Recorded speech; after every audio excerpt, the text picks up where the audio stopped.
বিশ্বনবী ছাড়া কিয়ামতের ময়দানে কেউ আমাদের জন্য সুপারিশ করতে পারবে না। পাগল হয়ে যাব আমরা। সূর্যটা মাথার কাছে, ক্ষুধায় তৃষ্ণায় জিহ্বাটা কুকুরের মতো বের হয়ে ঝুলতে থাকবে। মাথার মগজগুলো গলে গলে নাকের ছিদ্র দিয়ে কানের ছিদ্র দিয়ে বেয়ে বেয়ে পড়তে থাকবে। বাবা ছেলের দেখলে দিবে দৌড়, বলবে চিনি না, ইয়া নাফসি আল্লাহ আমারে বাঁচাও, ঠিক কিনা? পীর সাহেব মুরিদ রে বলবে চিনি না, মুরিদ পীর সাহেব রে বলবে চিনি না, ভাই ভাইরে চিনবে না। সব নবী আর সব উম্মতের একটাই জিকির, ইয়া নাফসি ইয়া নাফসি। নবীও জিকির করে ইয়া নাফসি, উম্মতও জিকির করে। সবাই সাইয়েদনা আদম রে ধরবে, সাইয়েদনা আদম বলবে আমি পারবো না। নূহের কাছে যাও, সাইয়েদনা নূহ বলবে পারবো না। ইব্রাহিমের কাছে যাও, সাইয়েদনা ইব্রাহিম বলবে পারবো না।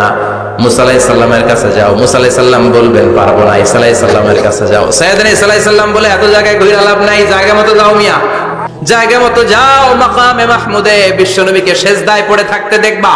ওই নবী ছাড়া আজকের এই ভয়ঙ্কর আমাদের সবার বিপদের দিন। এই বিপদের দিনে আল্লাহর সামনে দাঁড়িয়ে কথা বলার মতো সাহস আজকে কারো নাই। বিশ্বনবী কাঁদতে থাকবেন, সেজদায় পড়ে কাঁদবেন। সবার জিকির ইয়া নাফসি ইয়া নাফসি, বিশ্বনবীর জিকির ইয়া উম্মতি।